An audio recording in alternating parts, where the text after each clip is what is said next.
Hi friends, welcome to my YouTube channel.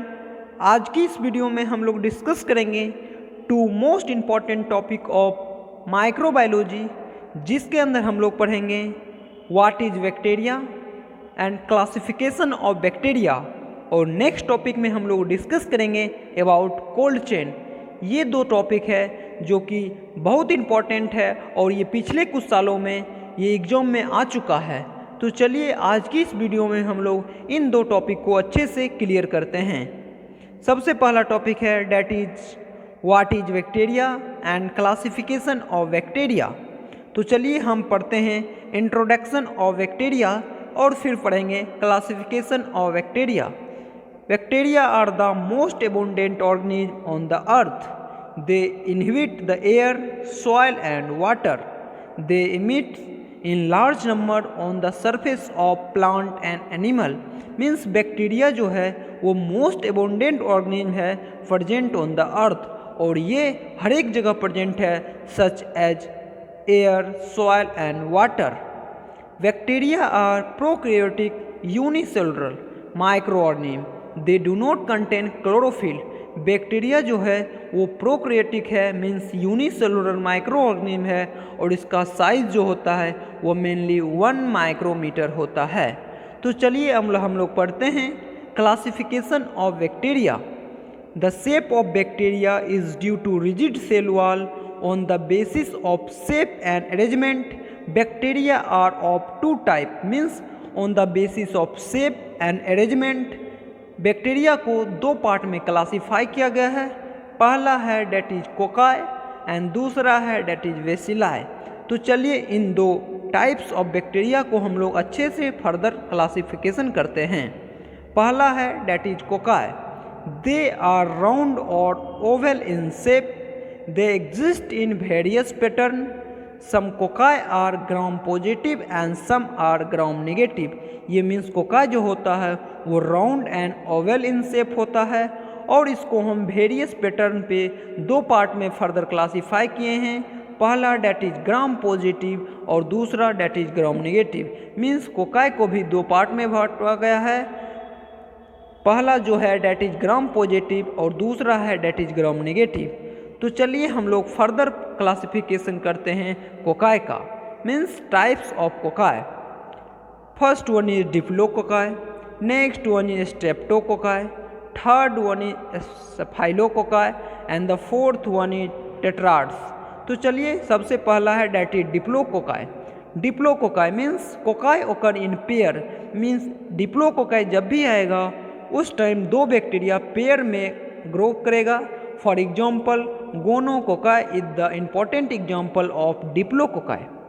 Next type है that is streptococci. Streptococci जो होता है वो एक चेन में अकर करता है, जैसा कि पहला था डिप्लोकोकाई, वहाँ पे पेयर मीन्स दो बैक्टीरिया प्रेजेंट रहेगा, और स्ट्रेप्टोकोकाई में इन द चेन में मोर देन 2 बैक्टीरिया प्रेजेंट होगा। फॉर एग्जाम्पल स्ट्रेप्टोकोकाई फाइजोनिस, इसका जो एग्जाम्पल है that is streptococci pyogenes. Third type है that is staphylococci occur in cluster. ये जो होता है एक गुच्छा में बंच में प्रेजेंट होता है, जिसका एग्जाम्पल है स्ट्रेप्टोकोकस आर्गस। और थर्ड टाइप है डेट इज टेट्राड्स ओकर इन ग्रुप ऑफ 4। जैसा कि आपको पता होगा टेट्राड मीन्स 4, तो इस ग्रुप में 4 बैक्टीरिया प्रेजेंट होता है। तो ये था 4 type of cocci. First one is diplococci, second one is streptococci, third one is staphylococci and the fourth one is tetrad. Next हम लोग पढ़ते हैं next type of bacteria that is bacilli.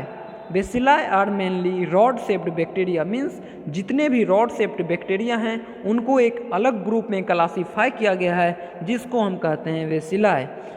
Further bacilli के कुछ type हैं, तो चलिए उन टाइप को हम लोग डिस्कस करते हैं।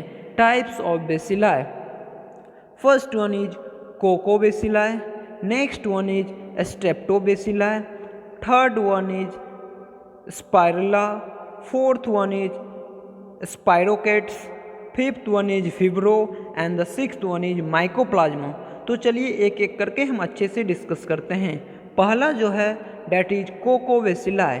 कोकोबैक्सिलाई when length of bacteria may be equal to its width. जब भी कोई बैक्टीरिया का लेंथ जो होगा वो जस्ट एज सेम होगा विड्थ की, तो उसको हम कहेंगे coccobacilli, for example brucella. Second one is streptobacilli. Streptobacilli occur in form of chain. जब भी कोई बैक्टीरिया चेन की फॉर्म में प्रेजेंट होगा उसको हम कहेंगे स्ट्रेप्टोबैक्सिलाई, फॉर एग्जांपल लैक्टोबैक्सिलाई, जो कि कर्ड फॉर्मेशन में हेल्प करता है। Third type of bacteria that is spirilla. They have a helical shape with a thick rigid cell wall. Means ये जो होता है हेलिकल शेप का होता है और इसका सेल वॉल जो होता है वो रिजिड होता है, for example aquaspirillum. And the fourth type of bacilli that is spirochetes. They are slender spiral filaments. Means ये जो होता है मेनली फिलामेंट के फॉर्म में होता है और सिलेंड्रिकल होता है, for example leptospira is the important example of spirochaetes. Fifth one is vibrio. Vibrio तो आपको पता होगा, mainly comma shape bacteria, for example vibrio cholera. And the sixth one is mycoplasma. Mycoplasma they do not possess cell wall, means जो group का bacteria cell wall को नहीं carry करता है उसको हम लोग कहते हैं माइकोप्लाज्मा। तो चलिए हम लोग देखते हैं डायग्राम ऑफ बैक्टीरिया। ये जो आपको डायग्राम दिख रहा है, this is the simplest diagram of bacteria, that is outer membrane that is called cell wall, inner membrane that is plasma, then flagella, cytoplasm and chromosomal means bacterial DNA। तो ये रहा आपके स्क्रीन पर, this is the simplest diagram of bacteria, जो कि आप exam में भी रिप्रेजेंट कर सकते हैं। तो पहला टॉपिक ख़त्म होता है और दूसरा टॉपिक जो कि हम बोले थे कोल्ड चेन। तो चलिए हम लोग पढ़ते हैं what is cold chain and why cold chain is required. सबसे पहले हम लोग पढ़ते हैं what is cold chain. It is a system of storing and transport of vaccine at a low temperature from manufacture to the actual vaccination site. Means cold chain का ये मतलब हुआ कि अगर कोई लेबोरेटरी में कोई भी वैक्सीन प्रोड्यूस हुआ, मीन्स वहाँ पे उसको बनाया गया और उसको वहाँ से लेकर ट्रांसपोर्ट करके एक्चुअल वैक्सीनेशन साइट जहाँ पे कॉमन पीपल को वैक्सीन दिया जाता है, वहाँ तक हम उस वैक्सीन को कैसे कैरी करें, उस प्रोसेस को हम कहते हैं कोल्ड चेन। तो चलिए हम लोग पढ़ते हैं requirements. It is necessary to prevent spoilage of vaccine due to unfavourable temperature and transport mechanism. Means अगर कोई वैक्सीन कोई लेबोरेटरी में प्रिपेयर किया जाता है तो उसे ऑप्टिमम टेम्परेचर, ऑप्टिमम प्रेशर पे प्रिपेयर किया जाता है।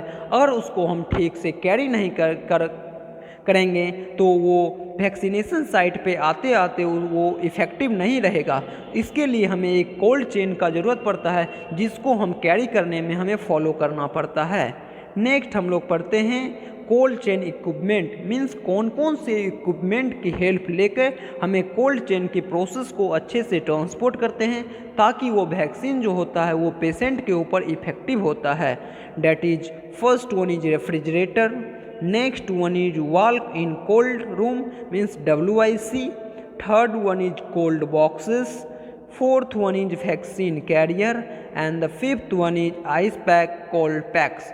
इट मीन्स कोई भी वैक्सीन जो होता है उसको मेनली मिनिमम टेम्परेचर दिया जाता है ताकि वो जल्दी स्पॉइल ना हो। इसके लिए हमें रेफ्रिजरेटर की ज़रूरत पड़ेगा, कोल्ड बॉक्स का ज़रूरत पड़ेगा और वैक्सीन कैरियर जो कि आप सब लोगों ने देखा होगा, वो जो पोलियो का वैक्सीन एक ब्लू कलर के डब्बे में आता है उसको हम कहते हैं कोल्ड चेन इक्विपमेंट। तो आज की इस वीडियो में हम लोगों ने दो टॉपिक को क्लियर किया। पहला टॉपिक था that is bacteria and classification of bacteria और नेक्स्ट टॉपिक था डैट इज कोल्ड चेन। ये दोनों टॉपिक जो है ये पिछले कुछ सालों में कई बार हमारे एग्जाम में आ चुका है। तो आज की इस वीडियो को यहीं समाप्त करते हैं, मिलते हैं नेक्स्ट वीडियो में, तब तक के लिए गुड बाय।